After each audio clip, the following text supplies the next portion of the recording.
ăn giật đó hay không à? Nó nắng mạnh ghê chứ. Lo tăng tính mà top 2, top 1 thì gặp 4.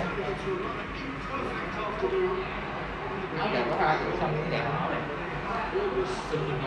Ừ, anh chọn Mờ câm, có thôi. tối rồi do trời nó tối chứ liên quan gì đâu. Xong này xong không có chè. Mày tội nha, mày nữa. Má đâm dễ bạn. Quay qua anh biết 1 là bằng 2 với chứ con. Bạn tâm lý thêm làm bạn tâm lý nhưng mà nhà tâm lý. Ai vậy? Thôi vô trái 2 mình nói sao?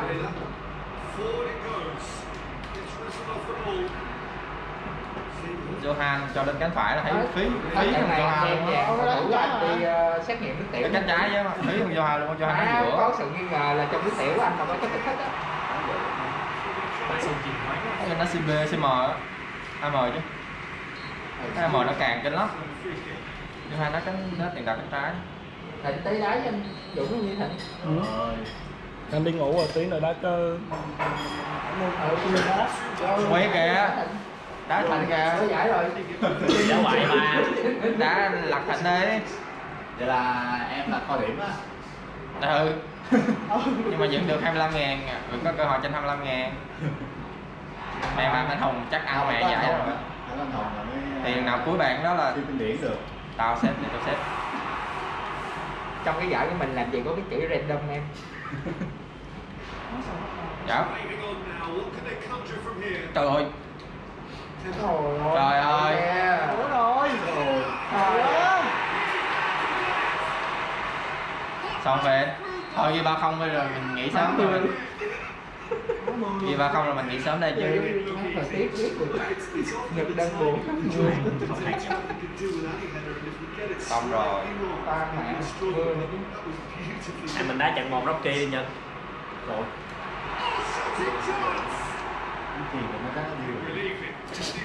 Chơi. Ghê vậy? Mày ngộ quá thầy mày bộ. Mày tưởng mày thắng được mấy trận. Mày 1-2-3 với mày 4-1-2-3 đó, đây là 4-1-2-3. Mày lấy 4-1-2-3 coi quý là quý thì cho mày biết.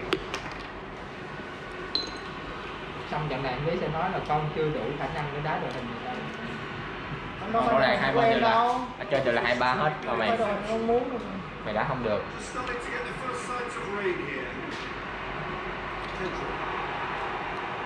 À thằng này vẫn chơi trung lộ, nó chơi trung lộ nhiều quá. Đúng không? Nhật. Đó, Nguyễn chờ biên chạy chó này. Đánh biên. Nghe cái giải này chung với Quý gặp lại quá. Không, cho em hỏi. À vấn đề là Đúng, khó chịu. anh Quý triển khai banh từ thằng CB, CM, hai thằng AM chứ, còn mày là triển khai thẳng lên CB, CF chứ. Em chỉ thẳng lên CF cho CF nó xử lý, nó khác. Thua đấy. Thua đấy. Thua đấy. Thua đấy. Hai nháy rồi vẫn thua đấy. Ý. Chơi không hả? Đẩy banh nhiều. Chút nữa ai đá dưới. Thằng kia. Nó bắt bài rồi đó.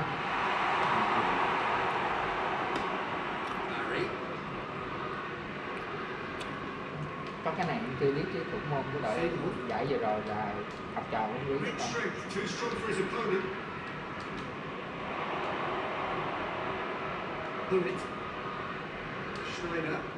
Nó chỉ là Hà Lan sớm mà. Không, Hà Lan vẫn chưa được top 4 mà.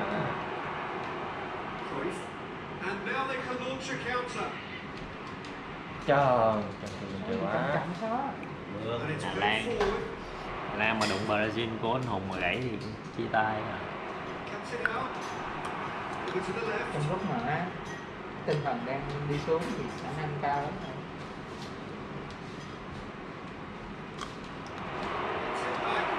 Bữa Hùng cầm Portugal thua có 1 banh thôi không? Đó là chưa có. Sao tới hơi ghê vậy nữa.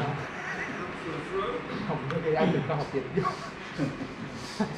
Đá giải. Rồi bị đá hoàn thành luôn nha, tôi xong. Nhưng bạn ăn hết rồi đá rồi. Xong số phận luôn. Sao mày nếu đá thì kêu tao. Tao đi ngủ rồi. Tấn đi ngủ vậy. Ngủ vậy thôi vậy thì Chen với ai đó. Quý đá với Khoa đi. Chị đấy Thịnh phải có người Chiều đá đó. đi, chiều anh rảnh à. Chị đá với Thịnh đi. Leo lên 6 điểm luôn đi. Cán thủ thật. Mày chuyển cho mày. Em đá là thành 10 ngàn. Ừ đúng rồi. Em muốn đá sao đá. Chém banh kìa nó. Trơn quá, trơn quá. Chạy nó coi. Phúc Lan. Thôi. Tại mày á, mày sút, bấm sút ra đi. Em bấm sút được rồi. Sút ra nó không sút. Phúc Lan là em bắt cho anh đó anh Quý. Muốn gặp em nhã nha Quý.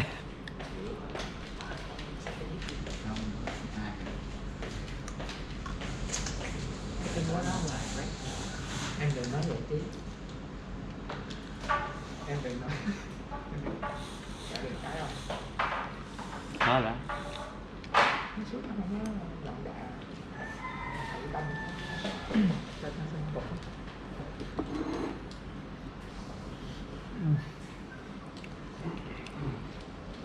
Anh 4-0 ở Nhật.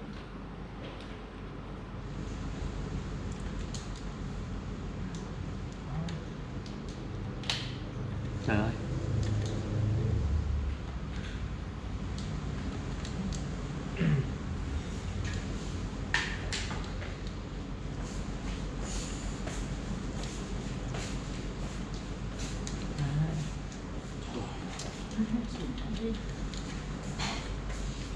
Sút khó thì mới có vô chứ, sút khó thì dễ vô.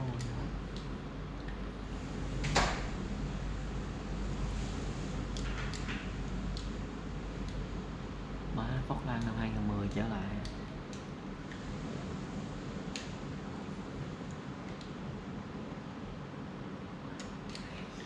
Trời đang mưa đó Nhật.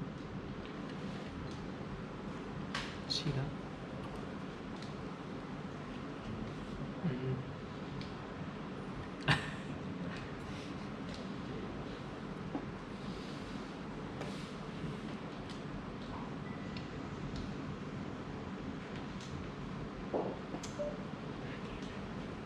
Kèo là giật 4-0 luôn á. Có phải không?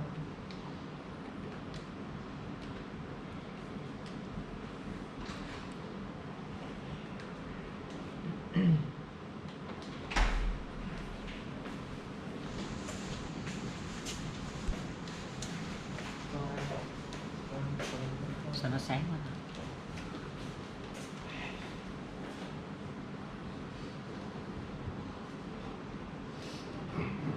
Giờ biết cho Nhật quay lại cái buồn nó ra hết. Còn chuyện nữa đây.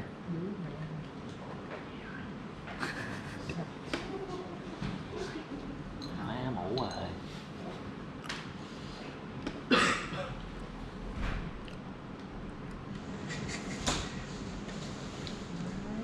Chuyện hả?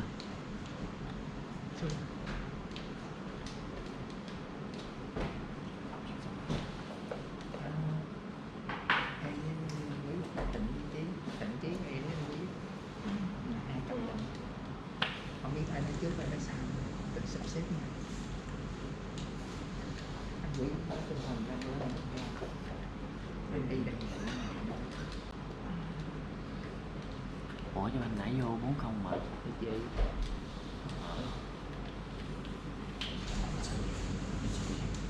Nhập nó thành rồi.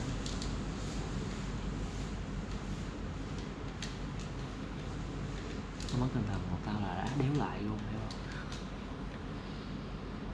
Không phải mình nào cũng ghê quá. Thực sự nó ghê thật sự. Henry chạy cổ. Nó biết đá mà, nó vẫn không biết đá. Henry trong tay chí rất xa, Henry trong tay em tâm. Chỉ nó biết đá. Nó là nó mạnh nó